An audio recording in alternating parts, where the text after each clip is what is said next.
Yo, what's going on, guys? And today I wanted to talk about the Golden State Warriors and the season predictions. So let me hear your guys' thoughts.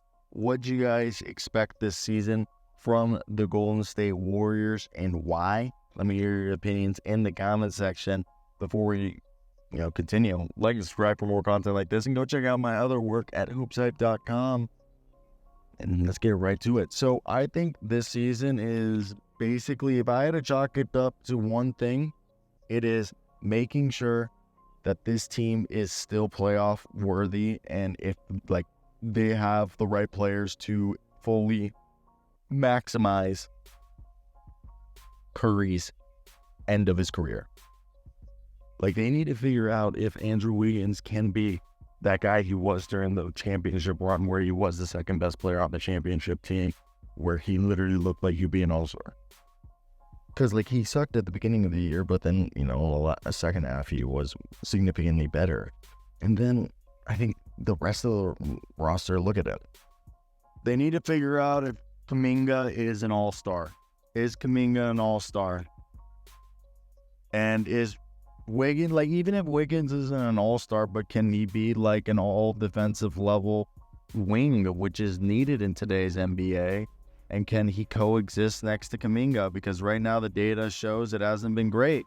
But if Wiggins and Kuminga can take those next steps and become the second and third best player on this team, and then Draymond Green's the fourth best player, and then Trace Jackson Davis and B-Pod are obviously 6 and 5, you have a core of 6 dudes right there that are, I think, pretty solid. And I know they're high on B-Pod, higher than I am, but I've talked to B-Pod several times and he's a nice guy. But Curry, B-Pod, Wiggins, Kuminga, and Green is the expected starting lineup. And if that can actually look like the core of the future, or at least that Wiggins and Kuminga look good, but if we can flip them for someone better, or if we could package Wiggins and Draymond for someone better, we'll do it. And then the future is let's say hypothetically in this situation, I don't even know who you would be able to go out and get. But let's say in this scenario, I'd have to assume Jonathan Kuminga and Andrew Wiggins, Moses Moody.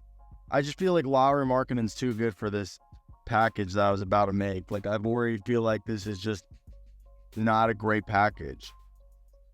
But the whole thing is if you can somehow get an OG Anunoby, and I don't even know if OG's that guy. I don't know if OG's that guy. So that's where it becomes even more difficult, because who is that guy that can be a second? If you trade Kuminga, Wiggins, or Kuminga and Green, who is somebody that is a top 15 player that you could trade for? I don't think there is anyone. So that's why I think their best case scenario is to have Green, Kuminga, Wiggins, B-Pod, and Curry all work out as the starters. I think best case scenario, Kuminga becomes an all-star or in best case, literally if he doesn't become an all-star, I think the second best case scenario is he becomes a real a perennial 6th man of the year candidate, and he's a really good off the bench guy, and you just have him become your 6th man. So I think that's the backup plan.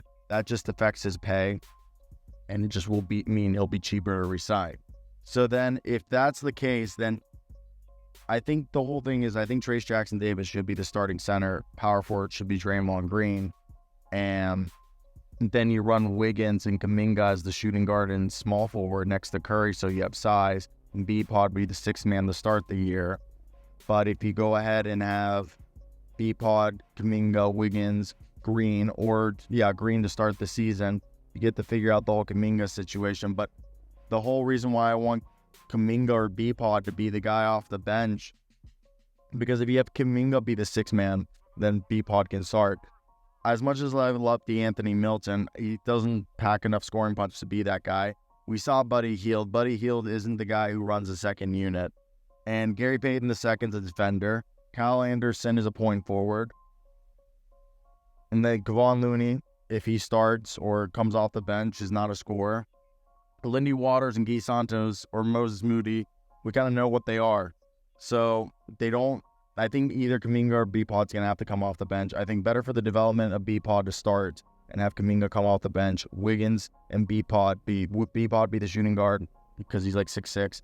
Wiggins be the small forward, Green the power forward, and then you run Trayce Jackson-Davis or Kevon Looney as the center.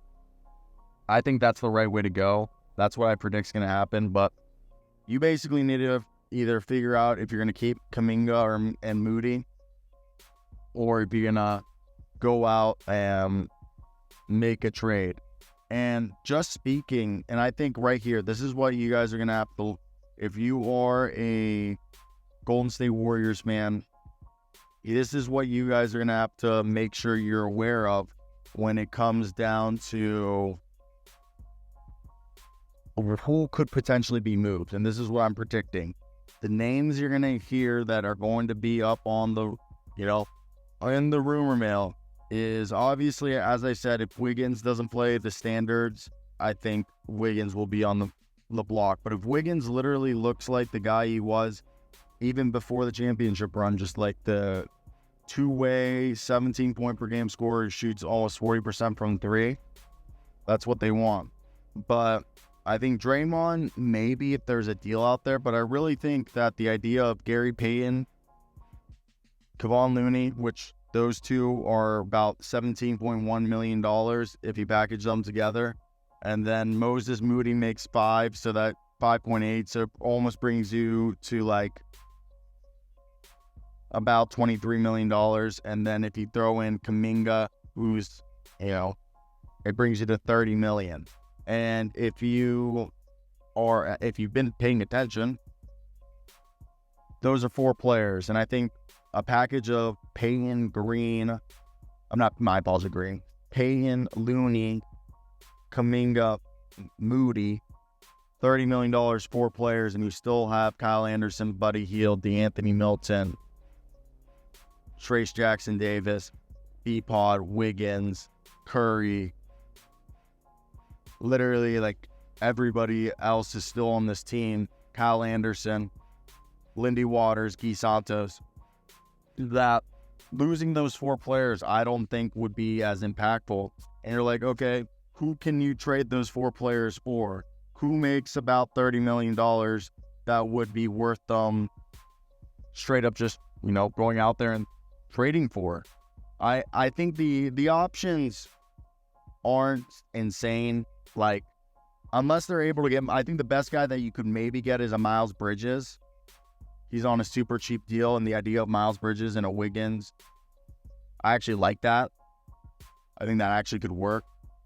I don't think anybody on the Raptors, out of like their 3 dudes, RJ Barrett, I don't think RJ Barrett's moving. I don't think Emmanuel quickly fits. I don't think Jeremy Grant's elevating your ceiling. DeJounte Murray would have been a guy that you could have gone after this offseason, but they didn't. So outside of that, I don't think the people who you would be interested in might not be available. The dark horse one is Julius Randle, which at the end of the day, if you called up the Knicks and said, here's a first round pick, Kuminga, Moody, Looney, Gary Payton II for Julius Randle and like Jericho Sims, I wouldn't mind the idea of Trayce Jackson-Davis, Julius Randle, Andrew Wiggins, B-Pod, and Curry. And as I said, then you would have Buddy Hield, D'Anthony Milton, Kyle Anderson, P. Santos, and Lindy Waters as your 10-man rotation. And I really don't think that that's bad. And there's still like ways you can improve that roster if you wanted to. Now, That's if you're looking for someone who's making $30 million. If you want to turn those 4 players into 2 solid players, you could maybe, I mean, I think one of the bigger options is if you can find a deal like in Orlando. Maybe, I don't know if Gary Harris is as impactful as he once was, but I think the idea is a deal around Jonathan Isaac and a young guy. Now, that young guy could either be Jalen Suggs or it could be Cole Anthony, but I don't think they need a point guard like that. If you were doing this deal, you would be going personally. I mean, Cole Anthony and Jonathan Isaac for Jonathan Kuminga, Moody, Looney, and Gary Payton II is not a terrible haul. If you were, again, going back, pivoting towards the Blazers, I think a Denny Avdia with Robert Williams or Denny Avdia and Matisse Thybulle for a Kuminga, Moody, Looney, Payton package, no picks, would be something that I'd be interested in if I were the Warriors. And again, you wouldn't have to trade all 4 of those players, but something like that. Even the same thing goes for like a guy like Marcus Smart if he ends up wanting to leave Memphis. But again, going through the thing, unless like a guy like, I don't even think Keldon Johnson moves the needle, but I would trade, again, for example, Gary Payton, Moses Moody, and Jonathan Kuminga for Keldon Johnson straight up. Then you walk away with Wiggins, Keldon Johnson as your wing forward rotation, and he's locked up long term. Maybe similar thing if you call up the Bulls and you're like Kobe White and Patrick Williams for the whole 4-player package: Looney, Moody, Kuminga, Payton. No picks. You give them 4 guys, half of them are like what? Just expiring, or guy, we can keep Moody and Kuminga on cheap rookie extensions, and then you let Looney and Payton walk. I just think that's actually, I think the Bulls one is the most realistic, but like you're going to be looking at hearing deals like that. The deals between the margin. I mean, unless they fall in love with Cam Johnson, or they think, oh, Dennis Schroeder and Dorian Finney-Smith for those 4 guys, and maybe throwing Cam Thomas for good measure. Unless that's like what's happening, the Warriors are still trying to figure this out.